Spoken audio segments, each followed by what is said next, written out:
لالشه ناس بکه دیروکا آوا کرنا پرستگاها لالشه جبو 8000 سال برینها ودگره. پرستگاها سرکه ایزیدیانه و دکه و نافبره هرسی چیاین عرفات و حضرت و مشت. رو بروی 500 کیلومترین چارگوشنه. ایزیدی 73 جارانج آلی دولت عثمانی و راستی کمکوژی هاتنه. سال 2014 تروریستین داعشه لنافچه شنگالو در دوراوی ایزیدی راستی کمکوژی کرنو اوجی دربدر کرن. کشکو دان قطو سماد جنابو بانکترین خارنی ایزیدیانه.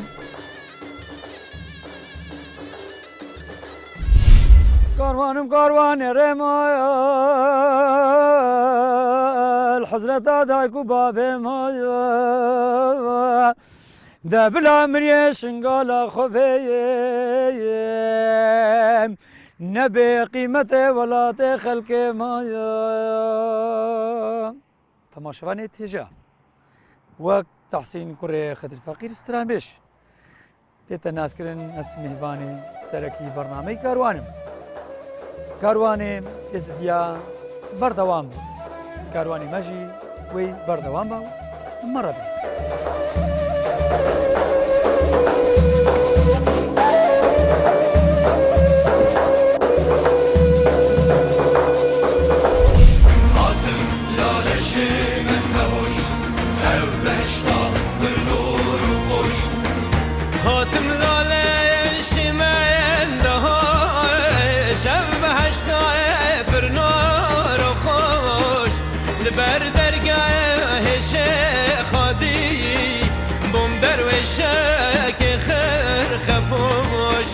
لبر درگاه شیخ خادی بوم درویشه که خیر خپوش آتم لالشی من دوش هر بشتا بلور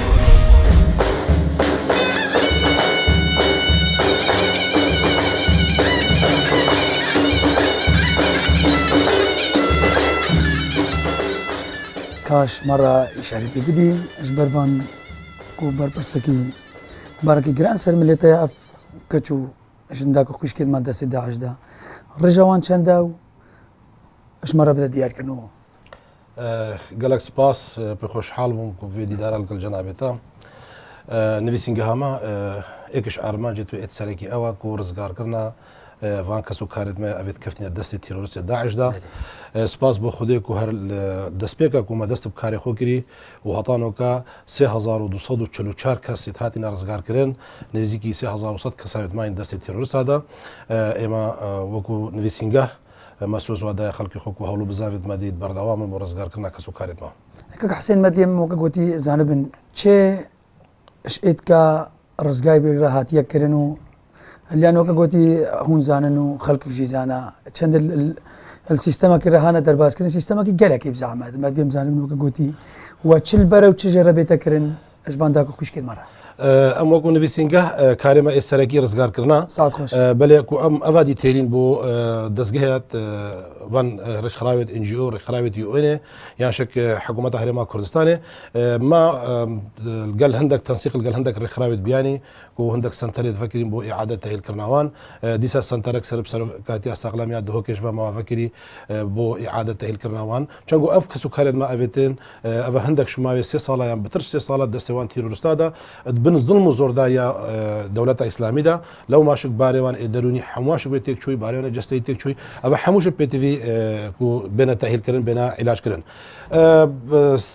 سنترك برا سلوكاتيا سقلامية دهو كفاية هاتيا فكرن كو أرمان جاي عندك كو إعادة تأهيل أفان بيتكرن جمارك شوانو شوينا برو ولاتي ألمانيا بو شارع سركرني وما البرا عندك خالديش برا بقين هجر أم بيجين كو ما شارع سريوان واكري كو ما جانا ولا خوش كري نخير قالك برا نهاتيا كرنا بيتفيا قالك برا بيتكرن براسي بو بابته وان كوچو جنش دست داعش در كفتين رخراوت يو ان رخراوت ان جي او حكومه هرما كردستان هر حكومه عراق هرب اجاري يا مقصره در حق هند كو اعاده تهلاوان بتكرن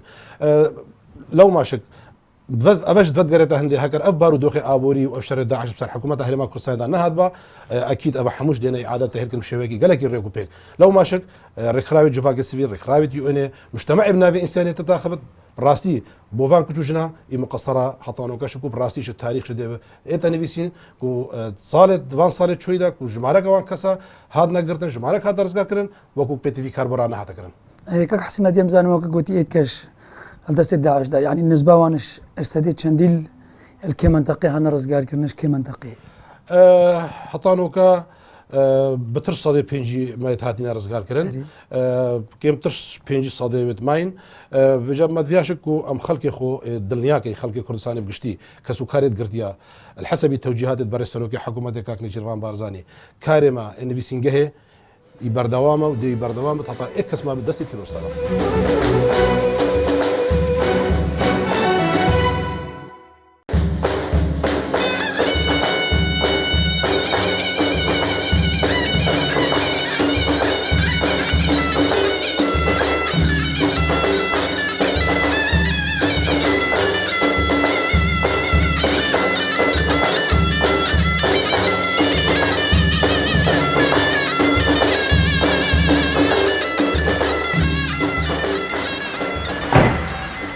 تماشاوانی تجا اش برنامج كاروان ما بري خدا لالشا نوراني حجة ازديايا حجة ما تشيو تشاواويو بري هرتشتيمي بري خدنا برسيارش بابا تشاويشكن اللالشة دا بابا تشاويش كيو تشيو تشغلي بابا تشاويشا اما ربن تماشاوانی تجا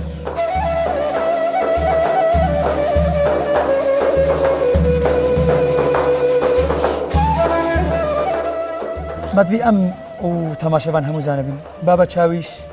کیه؟ بله قلب خير بين سر چاوا إلو اون ميوانت لالشينا لالشا نوراني جي حاجة ازديانا جي ماسترين جيا اون إلو ميوانن اون قلب خير بين سر چاوا هاتن از وكو خدمتكارك بابا چاويش اوه 21 سالة از هاتيم کسانی بتا خدمتکار لالشا نورانی ویتیش کستی بد نی زوجی بد از ایکشوانم نی زوجی ما از هاتیم و 21 ساله از هاتیم لالشا نورانی خدمت کم و نزدیکی 15 ساله از بویم بابا چاویش برای از خدمتکار بوم پاشی وقتی بابا چاویش پیر کمال عمر خودی کری از میر شیخا و جوات روحانی از شناوی دانا مقابل کرم کو بابا چاویش از خدمتکار وی لالشه ما خدمتکار وی خلک ما خلک بیت لالشه هر خدمت که هبت اتلالشه نورانی را از پیراد بمو از خدمت وی خلک خود کمو وی مالت کم سعد خوش بابا چاویش مدویم زانبن اولا ازدی تایده بله جی بابا چاویش غیر دنیایی چه رامانویو چه خویا کرنا منصب بابا چاویش چیا الگور عرف و عادت الدین ما يزديتاي الآخرته بله بابا چاویش کسان او گریدایجی الجواتا باب شیخ الگل سماکیشا چنگو باب چاویش سماکیشا جی وقت سمایت کشن عید عرفاتا باب چاویش روزانه جی ویت سه بیتا بیجت بیتا جندی بری صبح بیتا صبحی که و بیتا ایواری روزانه لازم باب چاویش وان بیتا بیجت لالشا نورانی بس روزت عید عرفات وقت قوالت حاضر بن وی چاغی شول کاری قواله بس وکی دیجی روزانه جی هاوین زوستان او کاری منو او شول منو وید از روزانه جی وان بیجم وكو ديجي هر خدمتك لالشه دا از حاضر بم و از مشترك بم توي خدمتا ولي بياديني لالشه دا و چه خدمتا رابج لالشه بتكرجي از حاضر بتدا بابا چاویش خودی شیخادی خدمت تقبل بکا مدوی ام دی پرسیاری جی جنابی تا بکن بدیلی بابا چاویش هر کس کارا یا مدوی تماشاوانی دمجی زانبه بله پیشی وقت ایک خوازد بتا خدمتکار و مالی لازم بشتا میر شیخا بله و میری شیخا و جوات روحانی دستوریه بدنی و او کساجی ای شمالک باش بد ای پاقش بد ناچه بد هر کسک بیت وی مالی بی میری شیخا و جوات روحانی جبر اصل و فصل ویجی دابزان چی داشتا چنگو هر کسک بکر وی مالی نای چنگو لالشا نورانی هر کسک دیتا وی داری وی جی باوریه بد و او کسی بیتا وی مالی جی باوریه بد باوریا میرو جوات روحانی پی بد باوریا ملتا کی جی پی بد باوریا خلق کی جی پی بد او لازم دستوری میر بدته و پاشی بیتا لالشا نورانی هکی شیخ بد هکی پیر بد هکی مرید بد بس مهم ای ایزدی بد اشمالک باش و پاقش بد او تکارت بیتا هیره بتا خزمتکار ویجا قسمت دمینت حتی کو باب چاوشی ساغا چه نابت ایک بتا باب چاوش حتی عمر خودی نکد پشتی عمر خودیت کد قسمت دمینت و سرباشی و زاناوی دمینت که چند کس لالشه نا خزمتکار ایک شوانده بتا باب چاوش و درونیت لالشه بابا چاویش ودی و تاوسی ملا بکه حتی تبویتی ساقی عمر دریج بی شفهم هيرا مدبیم زانبن حیاتا بابا چاویش بله الهر دري كيرتي يا حياتها بجريدايا مثل لالشانولاني حياتها خهمي مريبت لازم او کسانه بیتا وی مالی نیزه وجیبت اجبرکو دا چو جارا فرق و جدایل چو کسو نکد هکا خزمتکار وی مالی نیزه وجیبت بوی فرق و جدا هیچ نینا و لازم حیاتا خوشی حمل هیره در باز کد ما نگوت بت سردانک نساغیک او جدای بجیخو لی وکو دی لازم جی شو روش اتخزمتا لالش دابت اتخزمتا خلکی دابت هر لالش دابت مینت حتا مرنی و الهیره تیتا گور کرنشی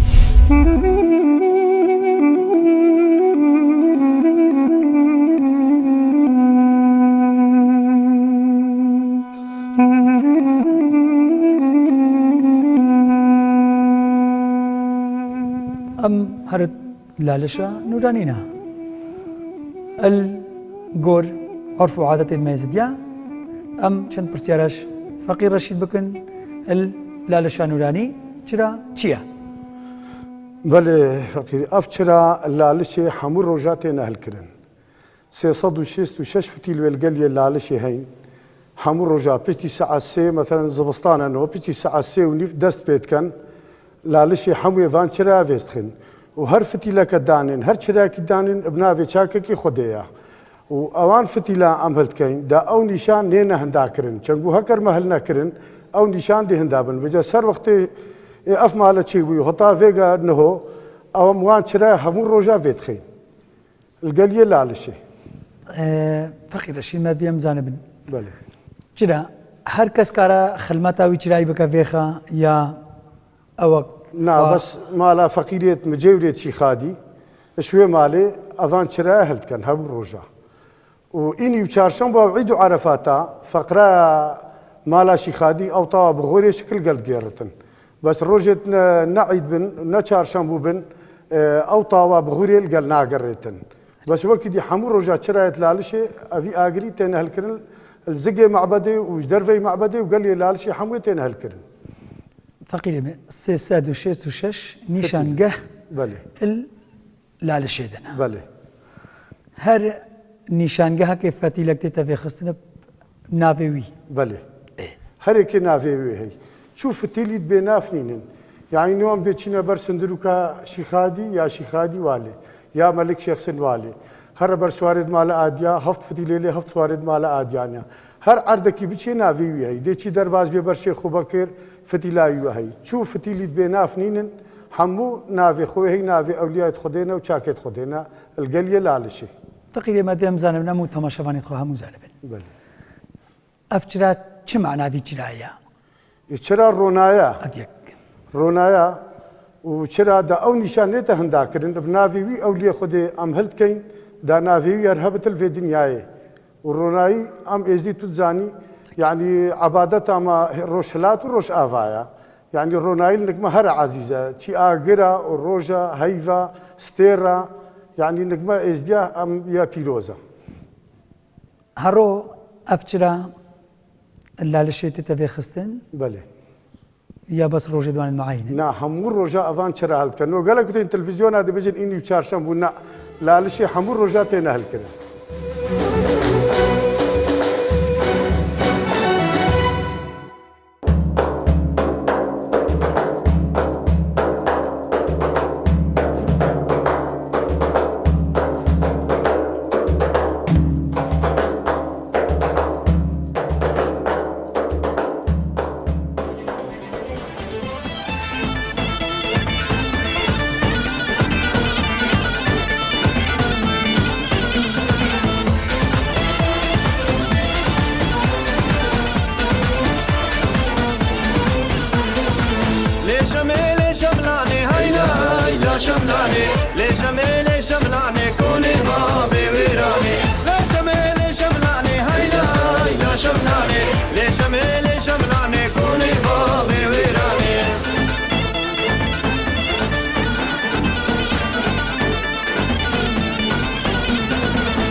شویژی کاکێما شێرزاد چەند پرسال دۆر وێ تیپێ و خۆ بدا ناسکردن دیگەلێک بخێراتی زۆر سپاس خێر هاتنا کاروانێوەت کەم بەرنامەی کاروان گەل خێران سەرچاوە ئەس شێرزاد شێخ میرزۆ ڕێبەبەرێ هۆنەری تیپا شاری هۆنەرێ منیمە تیپا شاریە ساڵە 1970 هاتیە دەمەزراندن چاردەی چار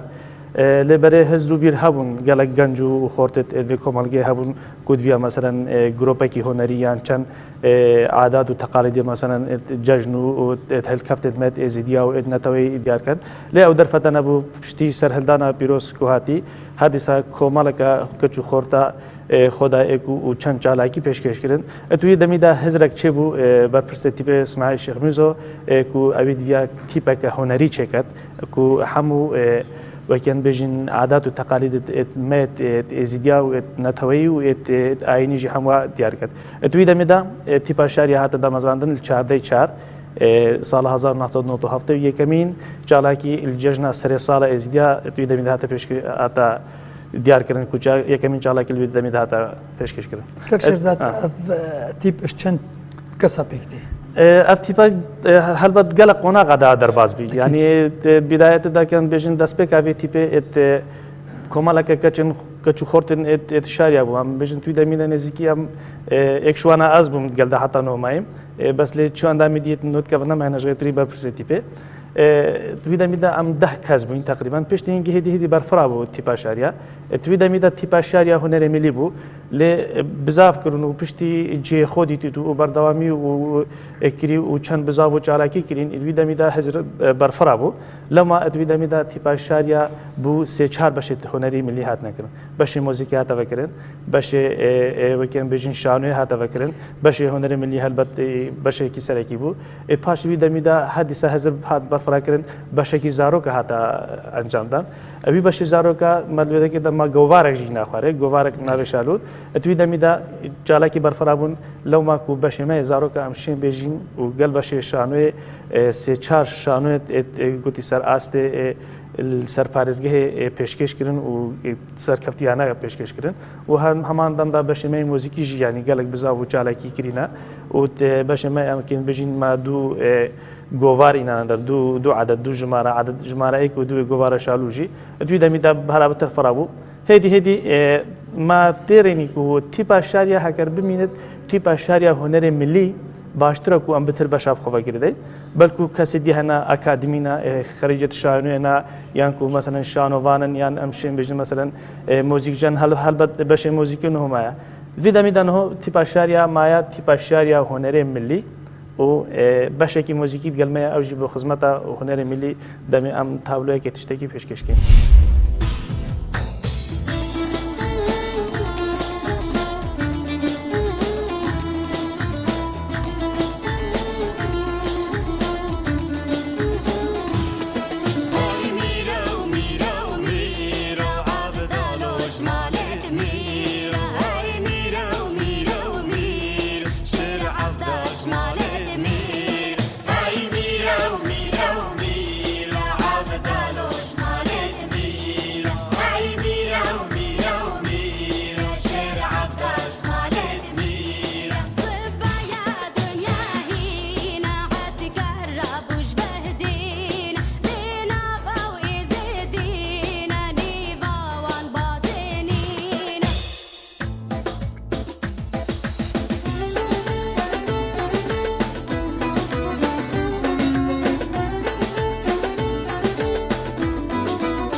بنگەهێلالش چییە و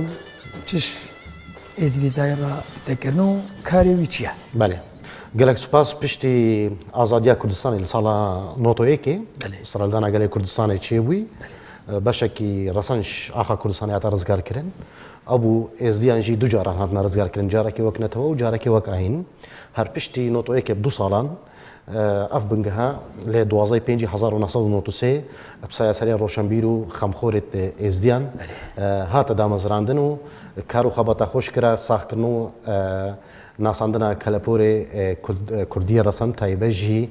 êzdînasî kira armanca xwe çunkî her wî demî yekem car govareke bi navê êzdiyan ku ji navê govara Laliş hate damezrandin û berdewam